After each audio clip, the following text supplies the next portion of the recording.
Hello and welcome to Murder with Friends, the show where friends get together and talk about some of the darker sides of history. I'm your host, Grace Baldridge, and joining me today is the Murder with Friends team. So we have Amir, my co-creator, and our editors, Cassie and Elle. And what we're going to be doing today, I thought would be sort of fun, just for you guys to get to know our team.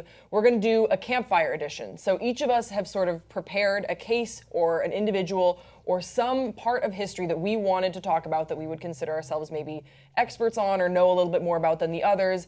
And we're just gonna sort of share these stories with each other and talk about them, because these were stories that maybe didn't merit a full episode, but are definitely worth talking about with each other and sharing with our viewers. So I thought I would jump right in with a case that we actually shot a full episode on this guy during the first takes of Murder with Friends, but for whatever reason, I don't know if it's worth a full episode, but I really want to talk about him because Cassie, you turned me on to this guy. I'm talking about Robert Hansen. And Robert Hansen, also known as the Butcher Baker of Alaska, he's an American serial killer who was active between 1971 and 1983. And just to give you the Spark Notes version of what he did, he would kidnap and torture women, and then he would release them out into the Alaskan wilderness and hunt them like animals. And that was the pitch that you told me, Cassie. When I was talking about doing a show about murder, you were like, you got to do Robert Hansen. So what stuck out to you about the Robert Hansen case? It was the whole hunting humans. I think just like that primal urge of hunting was just like super sick. Yeah. What a crazy motivation. This is the plot of most horror films. Yeah, it is the plot of most horror films. They did make a movie about it with John Cusack and Nicolas Cage. Nicolas Cage, yes, called Frozen Ground. I still have yet to see the full thing. I've seen a couple clips, but I probably should check out the whole movie. But the element of the story that really stuck out to me was, yes, the hunting, that is horrific, that's terrifying, but how he was not caught and then how he was caught, I think is really interesting and appeals to my feminist sensibilities. So June 13th, 1983, he abducts exotic dancer Cindy Paulson, who also did a little bit of sex work. And she escapes from Hansen as he is trying to load her onto his plane, because he would put some of his victims onto his plane and then drop them out into the Alaskan wilderness and then hunt them. So she escapes and she flags down a truck driver, but she is, very disheveled. She's been tortured. He has kept her in his man cave, and the truck driver picked her up and then made some disparaging remarks about her appearance. And just said, though, hey, what's wrong with you? Like, aren't you chilly? Like, you look like a whore. So then Paulson did the responsible thing. She immediately went to the police and she provided details to the police about the neighborhood that Robert Hansen took her to, the make and model of his plane, of his car. Like, she was able to provide all these descriptions, elements of the house, and a clear description that matched Robert Hansen to a T. But the police then went to talk to Robert Hansen, but they were put off by his demeanor, and furthermore, they didn't believe Cindy Paulson for a reason that I actually found a clip of that is going to be our first video element I want to toss to right now. She'd never be taken seriously. Soon after, she left town for a while to try to put the nightmare behind her. Anchorage authorities were willing to let it drop too. I found out because the alibis were corroborated, and because they had a problem with Cindy Paulson appearing and disappearing, and of course her lifestyle left a lot to be desired, that the case had been suspended at the Anchorage Police Department. Police had gathered no solid evidence linking her story to Robert Hansen. But for Officer Greg Baker, it wasn't over. He was one officer who believed Paulson's story and wouldn't let it go. The predator, roaming the streets of Anchorage, was still out there, free to claim more victims. Holy shit! The Anchorage Police Department said that her lifestyle left a lot to be desired. Even though they interviewed Robert Hansen, they still were like, you're a slut. Like, that basically was like, why wouldn't you stay in one place? Why would you stay in one place? Robert Hansen knew that she went to the police. This is insane. Elle, thoughts, questions, comments, concerns? That's very concerning. I just don't understand how he got, because he had previously been convicted of attempted rape before this had all started. At gunpoint. Yeah, and he went to 6 months in jail for it, and yet they still turn away. That doesn't make sense to me. Mm-hmm. After she was interviewed and said, "Hey, I'm being really coherent here, but you need to lock this guy up. I do not feel safe." And they were like, "Yeah, we hear that, but we would rather you just not." Like that, I mean, you know what I mean? They just didn't take her seriously. So finally what happens is the Anchorage Police Department, there are 4 more deaths that they have to deal with that are obviously very similar to the women that have been disappearing. So the FBI comes in. They go full Criminal Minds on this case because they're like, you guys are fucking this up. Women are disappearing, and they're from the same sort of low-risk fields as, dancers, sex workers, whatnot. And the FBI, I have to say, are total badasses in this case. So there's a guy, Hazelwood, who comes in and he says that the killer would be an experienced hunter with low self-esteem, which matched up exactly with, Robert Hansen had acne badly, so he was very low self-esteem. He was bullied in school.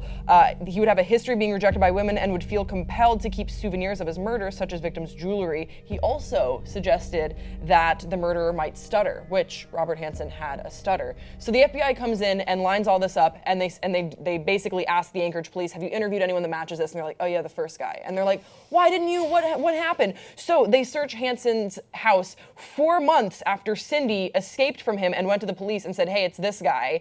And 4 months later, they do search his house. They find possessions, souvenirs from the victims, and he confesses to 17 murders, which gives him 461 years in prison and a life sentence. But here is where it gets really weird to me, and I want to hear some theories. So he gives up the location. He showed investigators 12 of the bodies, and he pled and he confessed to a lot of what they could catch him for. And when they would sort of pitch him their theory on how it went down, he would corroborate it. He basically was very silent and stoic. And then when the police said, "Did you do this? We think you did this," he'd be like, "Oh, yep, you solved it," almost like a riddle, which I think is very eerie. But he only agreed to show the 12 locations of some of his victims that they hadn't turned up yet if they agreed that he wouldn't have to speak to the press and that there would be no media involved, which is why we don't hear about the case of Robert Hansen. Because once he was caught, unlike John Wayne Gacy, unlike Charles Manson, Ted Bundy, these very prolific serial killers, he didn't want the fame, which a lot of these serial killers do want. Look at even Zodiac. It's really unusual for a serial killer to want to be just kept to himself. Yeah, and then he died of old age in prison. Why do you think the police agreed with that deal? I think that there were so many women that were missing. There were so many families that had questions that they were in a position to compromise. Initially, he only pled guilty to 4 homicides. And then when they kept doing a little bit of digging, they found these very ominous maps in his home where he would have these maps and he would have these strange markings on them that they could sometimes correlate to the direction of a murder site or where a body was, but they still couldn't make sense of it. So they needed to figure out how many people he killed. They need to get to the bottom of it because he was, at that point in time when he was first caught, was only pleading to 4 murders. And then, they had to compromise, I think. But that's the story. It's the story of Robert Hansen. Have you guys heard about? I know you turned me on to Robert Hansen before, but had you heard about it before, Al? I think I had seen it in like a cold case or one of those like weird TV shows. But it's super creepy because he was his motivation was revenge, basically, on women he'd never really met before. But because he was rejected as a child or as a teen by women, he decided he wanted to hunt them. And he was in himself like just a very kind of loner, very insecure, which is probably why he didn't want any attention from the press. Yeah, I think it's strange that we see a killer who really didn't want any attention, because a lot of times people kill out of, they're starved for attention. They want validation, and they want to share their manifesto with the world. I think a big part of when we look at Charles Manson, I think he sort of loved being caught behind bars because he could do all these interviews and share his perspective. Whereas you have Robert someone Hansen, like BTK as well, who stopped, and then it drove him crazy because people started to forget about him. And then he reached back out after 20 years, and they caught him. Yeah, Cassie, you turned me onto the case. So what was the aspect that stuck out to you about Robert Hansen? The hunting. That whole game. That for me, a human to hunt humans as if game was very disturbing. And as you said, like straight out of a horror movie. Yeah. And he was a prize-winning And hunter. it is interesting because usually there is a game for most serial killers when they do their killing. There's some kind of ritual behind it. Yes. Like John Wayne Gacy had to strangle his victims with that noose that he did.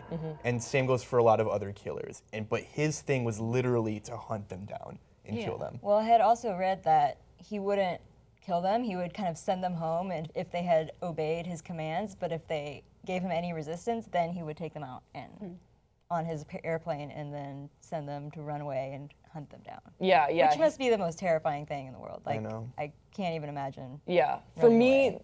the aspect of the story that sticks out is Cindy Paulson being a badass bitch, who in the movie Frozen Ground is portrayed by Vanessa Hudgens. And again, I don't want to weigh in totally on that performance because I do need to watch the movie fully. Yeah. But I think that is an element of the story that we don't hear about a lot. We don't hear about the survivors of serial killers. There are not many of them. And I also think that to have the wherewithal, it makes you wonder, what would I do? To have the wherewithal to be able to describe his plane, to flag down a car, to flag down a truck, and then even though she's in just complete disarray of what's happening to her, complete shock, and then go to the police and describe who it was, the neighborhood you were in, the make and model of the car. It makes you wonder, how would I be able to do that were I put in that situation? Would I be able to remember that, or would I just go into a blackout? That's a good question. What would you guys do if you were caught by a serial killer? Hopefully what she did. Yeah. I would hope to be able to. I read a really interesting post on Reddit. Some psychologist was talking about like the best, most effective things that you could possibly do if you were caught by a psychopath. And I mean, this is all speculation for the most part, but one thing, based on how their brains work, you're supposed to ask them very random questions that have nothing to do in order to prolong the time that you're going to be alive, to do whatever you can to keep them away from reaching their eventual goal of satisfying their urge to kill. Yeah, I've heard something so for along instance, those lines. like just ask them like out of the blue questions. What's your favorite TV show? Yeah, what's your favorite TV show? Oh, how long does it take for an egg to hatch?